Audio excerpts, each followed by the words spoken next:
Hello viewers, সবাইকে জানাচ্ছি আমার ইউটিউব চ্যানেলে স্বাগতম।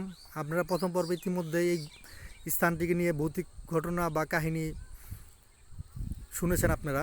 এখন আমরা সরাসরি সেখানে নিয়ে এসেছি আপনাদেরকে জায়গাটি দেখানোর জন্য। এটা মূলত আপনার জমিদার যে ছিল এলাকার বাবু সাহেব, ওনার নির্মাণ করা চিতা আর কি। তো এইখানে আপনার লাশ দহ করা হতো আর কি জমিদার আমলে। উনি মারা গেছেন, তো ওনার আবার কোনো ছেলে সন্তান ছিল না, একটি মেয়ে ছিল, ছেলে ছিল না। তো এইখানটাতে আগে এক সময় লাশ পুরানো হতো। এটা কিন্তু আপনার গাজীপুরে পুবাইলে স্থানটি।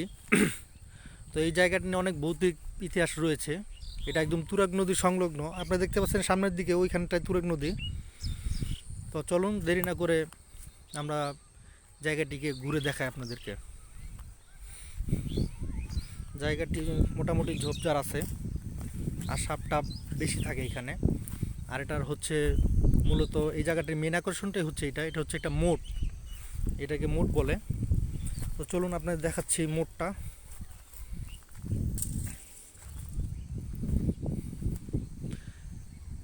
এটা হচ্ছে এই জায়গাটার মধ্যে সব থেকে মানে ভৌতিক আর রহস্যময় একটি স্থান। এটার ভিতরে এবং উপরে ছিল রূপার কলসি এবং প্রচুর পরিমাণ রূপা ছিল। দেখেন ভয়ঙ্কর একটি জায়গা,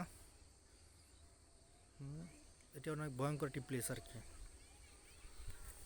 এটার ভিতরে অনেকগুলি রূপার ছিল, রূপার অনেক আসবাবপত্র ছিল এটার ভিতরে। এই দেখেন আপনি, এটা ভাঙা হয়েছে, এটা মানে ভেঙে এগুলো নিয়ে গেছে আর কি দুষ্কৃতিকের লোকগুলি।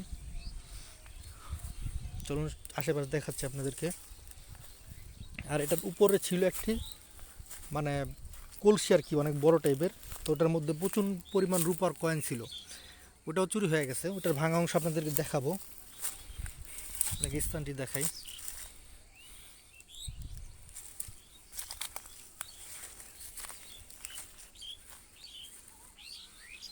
দেখেন এর আশেপাশের উপরে দরজা আছে।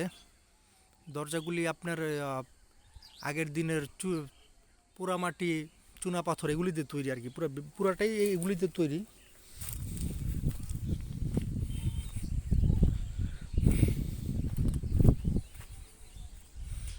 তো দেখেন চারপাশ থেকে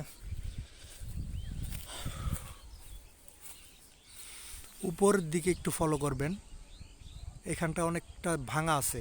এই জায়গায় সেই রূপার কয়েন ভর্তি কলসটা ছিল, ওটা ভেঙে চুরি করে নিয়ে গেছে।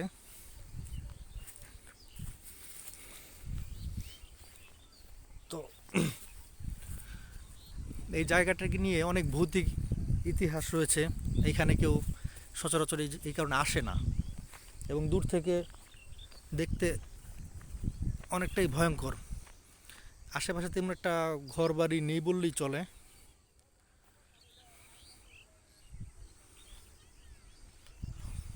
আশেপাশে এখানে বর্ষাকালে প্রচুর পানি থাকে, এখন অবশ্য শীতকাল, এই কারণে তেমন একটা পানি নেই।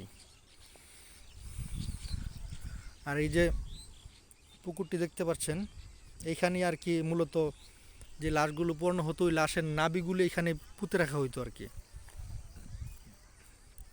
আর